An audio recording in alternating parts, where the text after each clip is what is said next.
Today we are diving into a critical operational shift that many of our facilities are facing, the volatility paradigm. Specifically, we are looking at what happens metallurgically and operationally when we see a 10% increase in VM of our PCI coal. So we are going to move beyond just looking at the numbers and talk about why behind the thermal and chemical changes in the furnace. By the end of this session, you will have a roadmap for managing these shifts effectively. To start, let's look at the high level summary of what this 10% shift actually mean for your day-to-day operation. So, coming to the 10% shift, this slide captures the big picture. When we transition from a 20% to a 30% VM PCI blend, we are not just changing the fuel, we are triggering a systematic shift in the furnace dynamics. So look at the three icon on the left. First we have a thermal impact. We see a roughly 53 degree around in Celsius reduction in flame or RAFT because of endothermic cracking. Second, a chemical boost, higher hydrogen level actually helps our indirect reduction. And third, a shift in kinetics. Combustion start happening much closer to your nose. So the expert verdict here is clear. While these coals ignite beautifully, the drop in coke replacement or RR fact means we have to compensate with higher injection rates or more oxygen to keep productivity steady. So before we get into the how to of management, we need to understand the fundamental physics of how this coal burns. So fundamentals of combustion. In this section, we are going to break down the kinetics, the morphology of the char, and what happening in that critical raceway zone. This is the foundation for everything else we will discuss. So let's start with the raceway itself and how the input for the point of focus shifts when we use higher volatile coals. Now coming to the raceway kinetics and focus shift.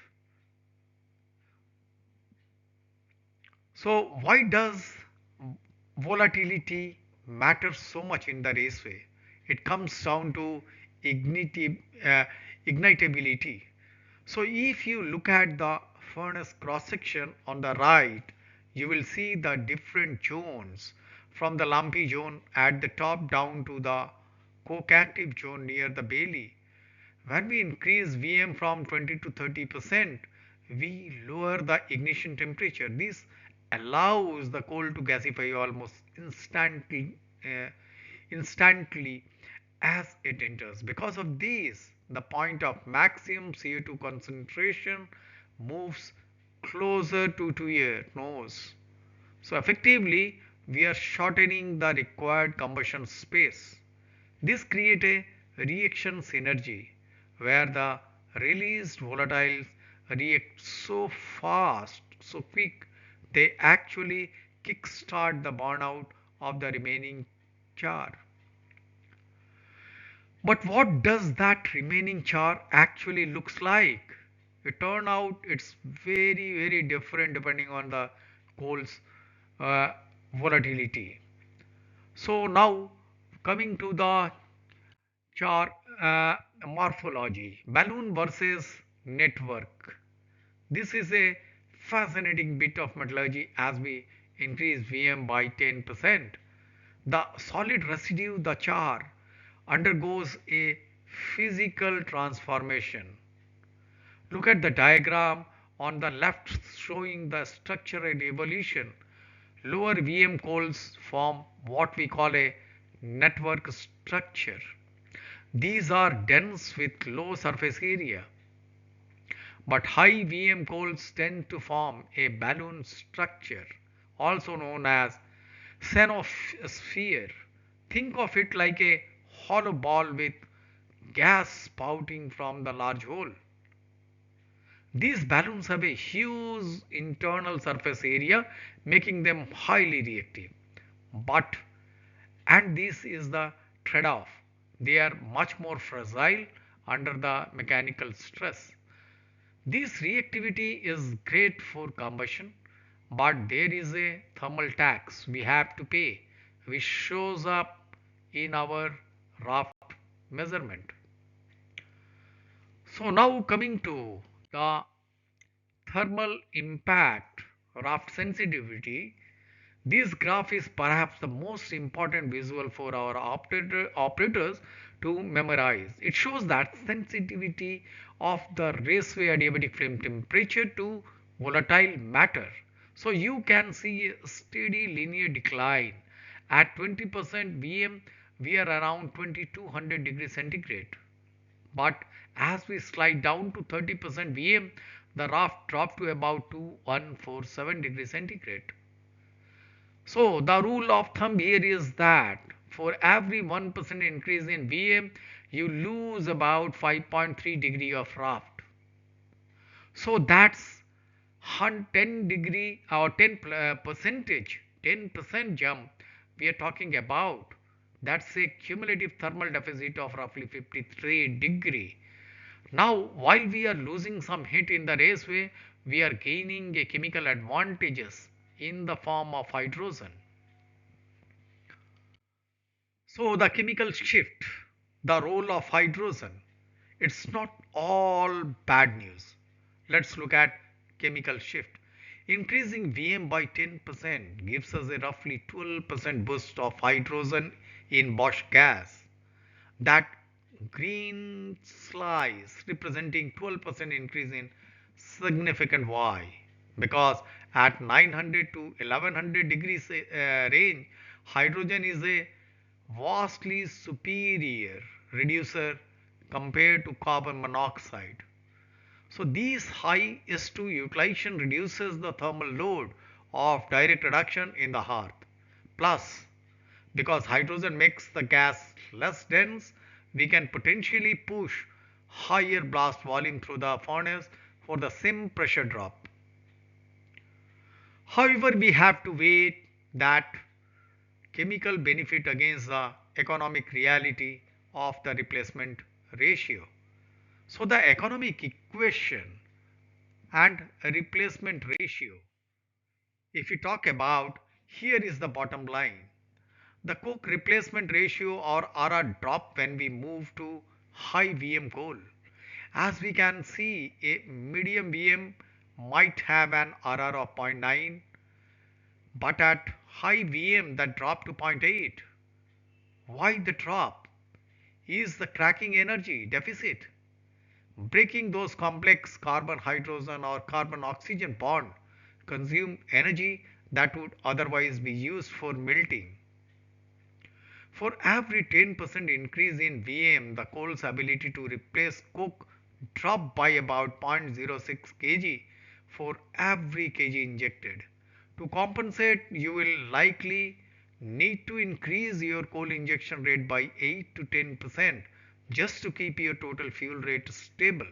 So let's put these numbers side by side to see the net change. So if we go through a comparative analysis, lower volatile plus high volatile coal. This table summarizes a simulation of a reference furnace producing 12,000 ton of hot metal per day. If you look at the net change column on far right, you see the trade-off clearly. Replacement ratio is down nearly 10%. The raft effect is slightly more negative. But look at the top gas. Temperature is up 11% and hydrogen is up 22%. It's a game of balance. You are getting better chemistry and higher top heat, but you are paying for it with lower coke replacement efficiency. To really understand why that cracking energy is such a drain, we have to look at the maths behind it. So, uh, let's see the expert analysis about the cracking heat calculation. For the engineers in the room, this is how we quantify that energy sink. We use an empirical relationship to define the cracking heat, Q crack. When we move from 20 to 30% Vm, the energy required jump from 0.16 to 0.64 megajoule per kilogram. That's an additional energy requirement of 0.48 megajoule for every single kilogram of coal you inject. That energy has to come from somewhere, which is why we see that rough drop we discussed earlier. So, knowing all of these, how do we actually run the furnace? What's the strategy? So, coming to the operational strategy and optimization. So, to keep up the furnace stable when Vm increases, we have three primary levers. Blast temperature. We need to maximize our hot blast temperature to compensate for that RAFT deficit. Oxygen enrichment. This is a big one. You should aim to increase oxygen levels by about 1.5% for every 10% increase in Vm to maintain thermal intensity. Moisture, consider reducing blast moisture, the steam injection to help rebalance the raft back towards that 2150 to 2200 degree target. So let's bring all together. So, in conclusion, to summarize the volatility paradigm, the ignition higher VM significantly improve your raceway combustion efficiency. Thermal, you must be proactive with the raft management because of that 53-degree potential drop. As for the chemistry, you will see the real benefit from the higher hydrogen reduction potential in the shaft. As for the economy is concerned, prepare for a 10% drop in your replacement ratio and adjust your procurement and injection target accordingly. Managing volatility is not just about reacting to a new coal blend, it's about anticipating these shifts and using your blast temperature and oxygen to stay ahead of the curve.